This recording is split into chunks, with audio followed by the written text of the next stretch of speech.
Hello, everyone. Welcome back to our channel, Fluentto, Everyday English for Real Life. I am so happy you are here today. My name is Anna, and today we have a lot of fun stories to share. We will also practice English together. Are you ready? And I am David. Hello, Anna. What a beautiful day it is today. The sun is shining, the birds are singing, and the weather is perfect for learning English. How are you feeling this morning, Anna? You look very cheerful. Oh, David, I am feeling absolutely wonderful. Thank you for asking. My morning was slow, quiet, and peaceful. I spent time in my garden. The sun was warm on my face. I could hear birds singing and see flowers blooming. I also had a very big cup of tea. It was relaxing. I felt calm, happy, and ready for the day. That sounds amazing. My morning, on the other hand, was a little messy. Messy? Oh no, what happened, David? Did something go wrong? Well, I decided to be a chef this morning. I wanted to cook a big breakfast for my family. Pancakes, eggs, fruit, maybe even some bacon. I was excited and ready to impress everyone. But I forgot one important thing. I am not really a morning person. Pancakes. I love pancakes. They are delicious with honey, fresh fruit, or a little chocolate. But now you are making me worried. What happened? Let me tell you step by step. First, I went to the kitchen. I was still sleepy, my hair was messy, and my eyes were half closed. I found the flour, the eggs, and the milk. Everything looked ready. I started mixing everything in a big bowl. Okay, so far it seems like a normal pancake morning. Yes, it seemed normal, but then I realized I needed sugar. I looked for the sugar jar. On the shelf, I saw a white powder in a jar. I thought, this is sugar. So I took 3 big spoons and put them into the bowl. Oh, David, I think I know what happened. Was it really sugar? No, it was salt. A lot of salt. Salt pancakes? Oh my, that must have been terrible? Terrible. The first pancake looked perfect, golden, round, fluffy. I was proud. I took a big bite and my tongue screamed.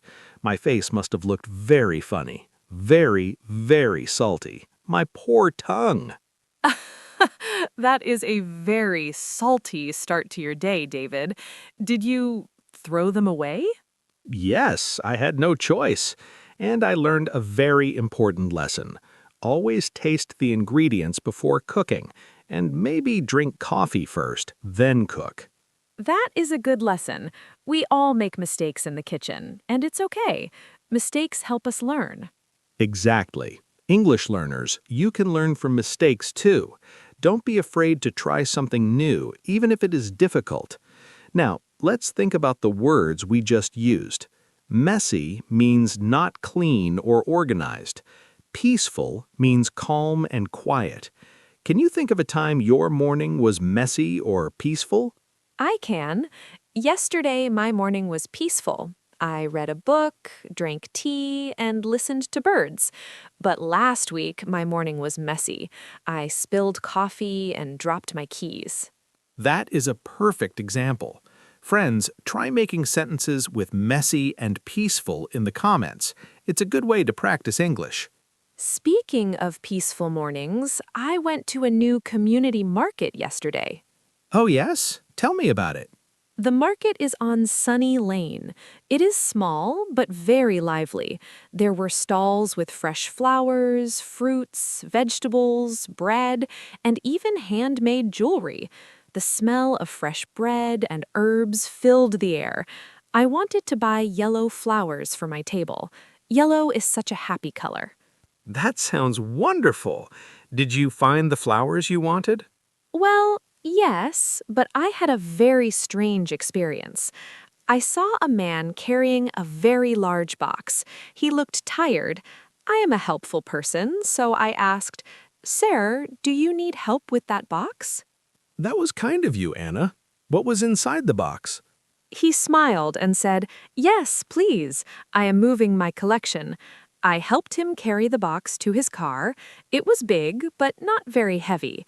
When he opened it, you will not believe what was inside. Books? Shoes? Hats! Thousands of tiny hats, but not for people, tiny hats for frogs. Frogs? Tiny hats for frogs? Anna, are you joking? I am not joking. He makes tiny hats as a hobby. Cowboy hats, sun hats, little crowns, all for frogs. He was very proud of them. That is the most interesting thing I have heard all week. English learners, a hobby is something you do for fun. Making hats for frogs is a very unusual hobby. It reminded me that the world is full of interesting people. You just have to talk to them. And it is a good English lesson, too. Ask people questions. Do you need help? Can I carry that? What is inside? Speaking of talking to people, I met my new neighbor yesterday. Her name is Mrs. Gable. She is 80 years old, very energetic, and full of stories. 80 years old? That is amazing. Is she nice? She is very nice, but she talks very fast, like a racing car. I had to listen carefully. She told me all about her cat, Barnaby. Oh, I love cats. What did she say about Barnaby? Barnaby is not a normal cat. He thinks he is a dog. When she throws a ball, Barnaby runs and brings it back. He even tries to bark at the mailman. It sounds like a loud meow woof. A meow woof. That is amazing. I would love to meet Barnaby.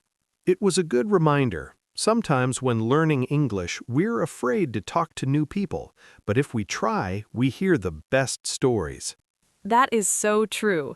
To our listeners, do not be afraid. Your English does not have to be perfect. The goal is to share a story and connect with someone. Exactly. Even if you make mistakes, like my salt pancakes, or meet someone with a meow woof cat, life becomes exciting. David, I am going to the supermarket later today. My fridge is empty. I only have one egg and a bottle of water. I need to buy many things. Do you have advice? Yes, I have one very important rule. Never go to the supermarket when you are hungry. Why not? If you are hungry, everything looks delicious. You go for apples, but you come home with 10 boxes of cookies and 3 cakes. That is true. Maybe I should eat a sandwich first. Good idea. And write a list. A list helps you stay focused. Otherwise, you forget important things like milk or bread. Okay, I will write milk, bread, cheese, and maybe one small box of cookies. Just one. Balance is important, just like we talk about on Fluento. Work hard, study English, but also have a little fun. Yes, balance. A great word. It means giving the right amount of time or energy to different things. Healthy food and cookies. Studying and resting. Friends, can you make your own sentence using balance? Write it in the comments. Today, we shared stories about a messy morning, tiny hats, and a meow woof cat.